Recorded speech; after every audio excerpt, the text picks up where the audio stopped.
I wanna be a billionaire so fucking bad.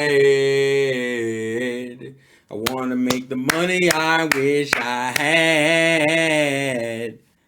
Hey, I wanna be a billionaire so fucking bad. And spend all the money my mom wish she had. Yo, what's up, guys? It's your boy, the Insane Game Red T Red back at it again to talk about the joys and the traumas and the love of all masculinity. No, all seriousness.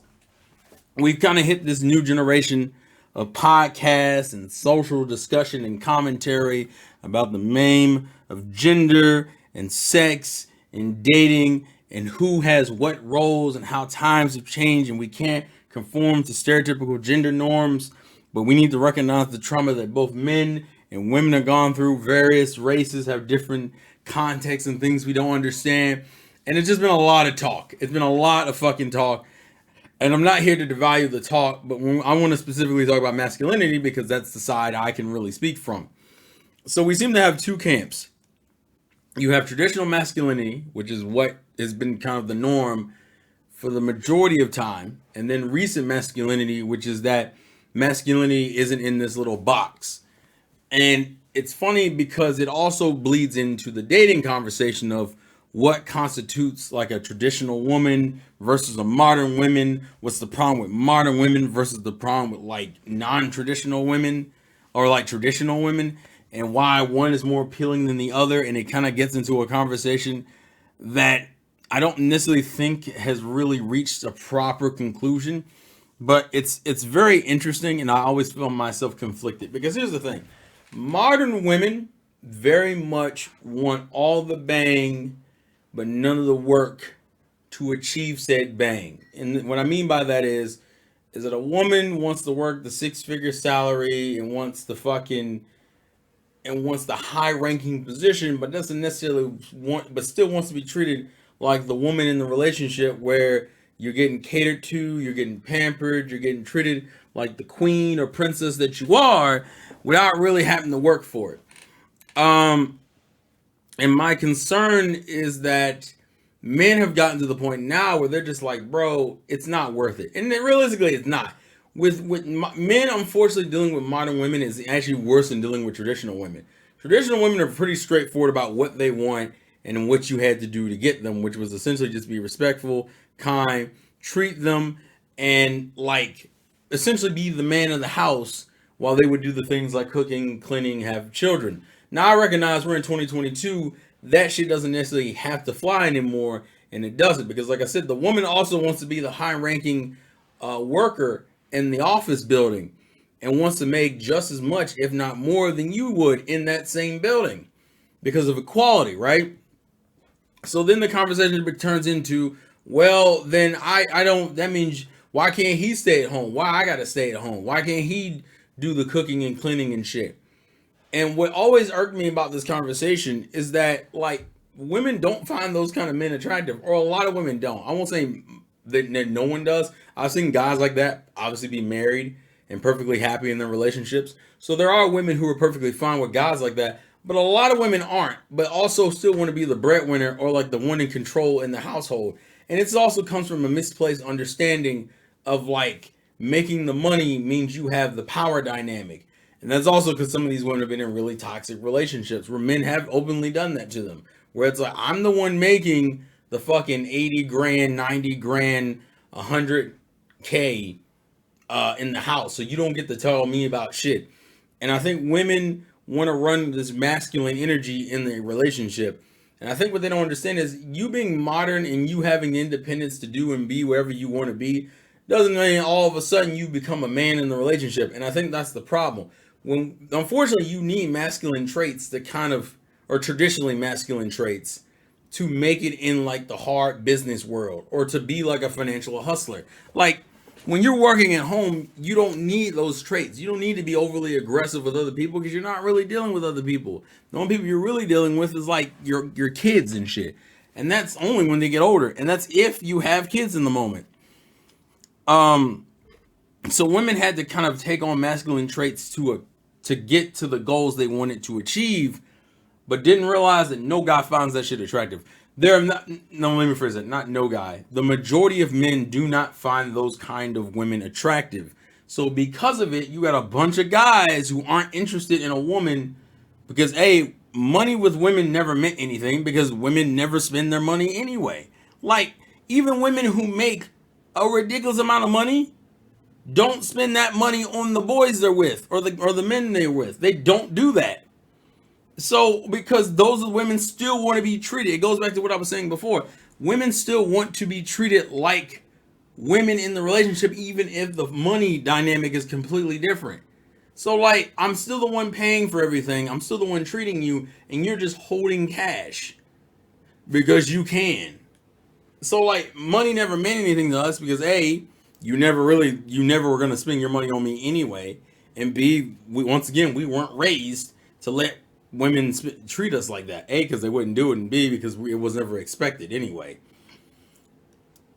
So you run into the situation where now you got these masculine ass women because they had to do what they needed to do to get further in their careers, who still want these like hyper masculine or hyper like successful men. Like it's always like that top 1 or 2% of men that every girl wants to fuck with, and then don't realize like, well, yeah, but that also means that those are the guys who will be extremely picky. Those are the guys who literally will look at her and go, too fat, too tall, too short, has a weird hip bones, breasts aren't big enough. Like those are the dudes who will nitpick the fuck out of you. Or if they do mess with you, it's just sex and it's nothing else. Like you're fuckable, but you're not marriage material. So it's like, but there's like a whole group of men in the like the I would say like the upper to mid tier that you could fuck with, but they're not that specific kind of guy you mess with. And the problem men are having is that men are just saying fuck it. A lot of men are just like saying fuck it. I've seen men talk about not dealing with women on relationships, just having sex with them. Men going out of country to meet foreign women because they have traditional values and all this other shit. Like men just don't want to deal with it anymore. Or even if they're messing with you, they're very like standoffish. And I know a lot of women can't stand that. They want a man who's willing to communicate with them. And some men are just like, I don't want to fucking do that because I don't trust you to keep my secrets or to be with me and actually like view me as like worth something, which is dark, but it's unfortunately how a lot of guys have been kind of raised. And they haven't been raised by like other men. They've been raised mainly by like women or interactions with women. A lot of guys' habits when it comes to dating are born from their relationships with other women in their lives. Usually either women they've tried to talk to or date, or women who are important in their lives, like their mother, their sister, their aunt, cousins, those kind of women. And it's funny because we're starting to get to the point where mental health is being viewed as more of an issue and how therapy is a viable thing that needs to be tackled and addressed and processed, because a lot of us are carrying a bunch of trauma that we never got dealt with because our generation was raised under the pretense that you just deal with shit. Like you don't go to the doctor for nothing. You don't talk to nobody about that. If you feel suicidal, you better just walk off being suicidal. Now, that was never the right way of handling things. It was just the way they handled them. And so now we've gotten to the point now where men are starting to do that, and they're starting to become more emotionally available. That doesn't mean that women have all of a sudden changed and are perfectly down with that, because modern women aren't used to emotionally open men. It's funny, though, because they wanted men who are emotionally available, but don't know how to handle those kind of guys now because they've never had to deal with them before. And it creates this fucking terrible disconnect where women don't necessarily find the emotional availability attractive, but the man kind of needs to do this anyway, because if he doesn't, he'll just end up suffering the problems of his fathers or his grandfather or his great-great-grandfather. Guys who literally took their problems to their grave and just became like shells of the former self. I know a lot of men, and I bet a lot of you do too, who once they got to retirement age and they retired, essentially died. Maybe not like literally, but physically died. I know some dudes who literally worked their asses off until they were in their like 65, I think it's when you can like retire and get like Social Security and all that other shit. Got to 65, retired, and essentially died theoretically. Some dudes actually just died within like a couple of years of retirement. because the only thing that was keeping them going was like, I'm a man. There's a job I have to do. I have to provide to my family, and that's it. And he was like, I did my fucking job. And it's so sad to watch because their lives are essentially over just from that one moment.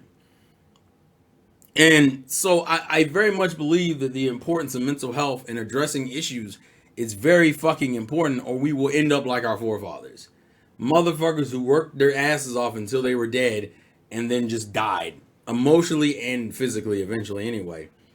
But the problem is women don't find emotional availability attractive. Some women do, but a lot of modern women don't find that shit attractive. They're like, I don't want a guy who's like super touchy-feely. I still want him to be a man. But like, we're starting, like, a lot, like, we can't even go, like, the problem is men don't have other, like, male role models to look to because those people didn't go to therapy. So I don't have a role model to look to about how to balance being, like, emotionally available while also being still a man. Like, it's a bitch because women don't know how to deal with it, and we don't know how to deal with it because we have no one else to talk to about it. The only other people we could talk to about it is women, and they can only tell us so much about therapy without it going into like, but you can't tell me how to be a man also balancing my emotional issues and being taught down. There are just things that women will never be taught down to that men get taught down to all the time about how we should handle our emotions, about crying, about just dealing with struggle and strife in a way that still makes us appear to be the men in the household while also dealing with our issues, right? And the kicker is that we have a lot of podcasts and alpha males talking about like how you need to live, like you need to essentially become an alpha male and don't fuck with these like modern women who don't understand like traditional values. But the problem is that over time, as we go to therapy and we deal with our own shit and we work on ourselves, we are no longer old school men. Old school men realistically can be just as toxic as modern women can be, right? Unfortunately, I wouldn't even say neither of us are modern or old school. We're essentially that middle transitioning ground. We're in that period where we're trying to like balance the traditional with the modern. So that's why you got a bunch of women who are out here making 100K still talking about how they want a man to spoil them and shit all the time and how they don't want to pay for nothing. That doesn't make any fucking sense because that's a very traditional thought process of men while also being a modern woman who wants to be out here in the field and work and shit. But also, it's also very nitpicky because women who take up these positions, they want to talk about equality, but you only taking the easy one. You're taking the office job. You're taking like a doctor's position, right? You're not taking the positions that like are dangerous. Like the people who work in construction or work with electricity, like these hard fucking jobs. You'll find a couple women in those positions, but most of those positions are still taken up by men. So you picked and choose which high ranking position you wanted, and you became this modern woman with all these modern values, but you still want a traditional man in the way he treats you and interacts with you. But you also still want him to be modern in the sense that he's emotionally available to you, but not too much to where he doesn't look like a bitch. And the guys are just like, fuck, that's a lot. I'm still trying to deal with my own issues while also trying to figure out how to navigate this shit. And once again, we don't have role models to look at. We literally are just trying to figure this shit out. That's why you got so many different avenues as a guy to look at. Online, it's like you got the Fresh and Fit podcast talking about how you don't trust none of these hoes, which is a safe way to live because it's incredibly like risk free. If you just fucking women and just doing sexual transactions with them, that's why if you notice when they talk about girls on that podcast, they always talk about them almost as if it's a payment, like almost like they're dealing with hookers. Even the women who aren't hookers, they just deal with women as if they're hookers. They do that because that means I don't get emotionally attached and have to deal with the struggles that a real relationship requires. And some of the shit they're saying is important, like men working on themselves. You got to do that because women, unfortunately, don't really value broke motherfuckers. Kind of. They're weird about it. They don't like broke motherfuckers if you're like normal. But if you're like broken or like the thug niggas or like people, like pretty much the bad guy, right? The troubled individual and you're fucking up. Apparently those are just projects that young women just like to fuck with. It's almost like he has the physical build of the kind of guy that she wants, but everything else about him is trash. So she spends like a year or two trying to make him into the kind of guy that she wants and then fails and then hates him and then talks about how all men are trash, right? So the Frederick Pitt podcast is kind of like the safest way. It's the very like emotionless. We're just fucking and that's it. I might enjoy your company for like a day or two and then I'm switching to a different girl because I don't want to catch feeling. It's a very safe way to live. Then you got the ones that are like overly super into their feelings and shit. This is incredibly dangerous because there's a fuck ton of women nowadays that still don't fuck with guys like that. They don't fuck with guys that emotional because they call them a bitch and they say they're not. They say that's not manly and that they don't respect those men. So now you have you are constantly getting hurt over here. You emotionally might be better, but you're constantly dealing with more heartache. So it's kind of like, what's the real benefit here?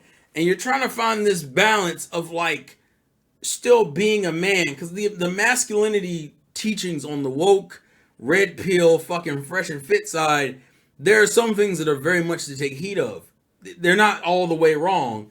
Same thing on this very emotional side. There are things that are important to take heed of, but like there's no, that cohesion's a bitch. And it changes depending on every woman you talk to. And on top of that, it still banks on the woman also being willing to go into these, to kind of smash it two together all as well. Like, as a man, am I okay with my girl making more than me? Am I okay being the lesser financially in the relationship? Or am I still stuck on toxic masculinity that says I always have to make money? Well, realistically, I think you would be fine. The problem is as long as she isn't one of those type of women who throws it in your fucking face because maybe she's had it done to her. Like, that's the thing. If the power dynamic is not traditional, you then have to not pick up the toxic traits that come with that role. If I make all the money, I can't be out here throwing money in her face like she ain't shit, because she'll take those. I think there was something I heard. I think it was "Hot Damn I Rock" I heard that I think was a really poignant phrase. If the girl, when you and your girl may not make it together, right? You and your girl may not be a thing and you may break up and whatever. But the one thing that should always be important to you, and this goes for both sides of it, is that they should be in a better place after they met you than when when you first met them. Like they should be, if she is in a better place mentally, physically, or like financially or whatever the fuck, that means that you were an overall benefit to her life, even if you didn't work out. Same thing goes for her. If he is in a better place mentally and emotionally, and he took the lessons he learned from the relationship with you and went to go and better himself for the next relationship he's in, same thing go with the guy, that means you were an overall net positive to somebody's life. That shit isn't one of those things that's intrinsically important in the moment, but means volumes, because it means that even though shit doesn't work out, just like everything else in life, you still grew from the experience and became a better person. The struggle in today's dating world just boils down to that men have to find a balance between being like a man, but still being better than their father or their grandfather. Because we can't play that fucking game of emotionally shutting down for 20, 30 years and then just doing the job we were supposed to do, which is make money and provide, and then act like that shit's okay. Because then our happiness is screwed. And ladies, you can still be what you want to be, but just understand that every role in this world has its own level of bull behind it. And even if you're the breadwinner and you're the one making money, don't be afraid to treat your man. Don't be afraid to spoil him like he spoils you. And don't pick up the toxic traits from other guys in your previous relationships, or even what your ex might, or your current boyfriend might have been doing. Don't pick that shit up, because it makes you unapproachable for the next guy. Like, even if you and your partner don't work out, you still want to be approachable for the next guy or girl you're with, right?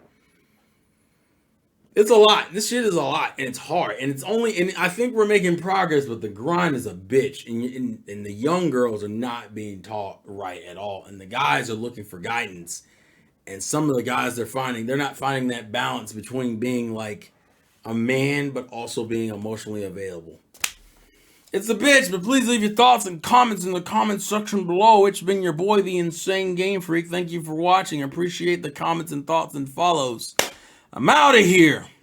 Nice gameplay to win. Peace!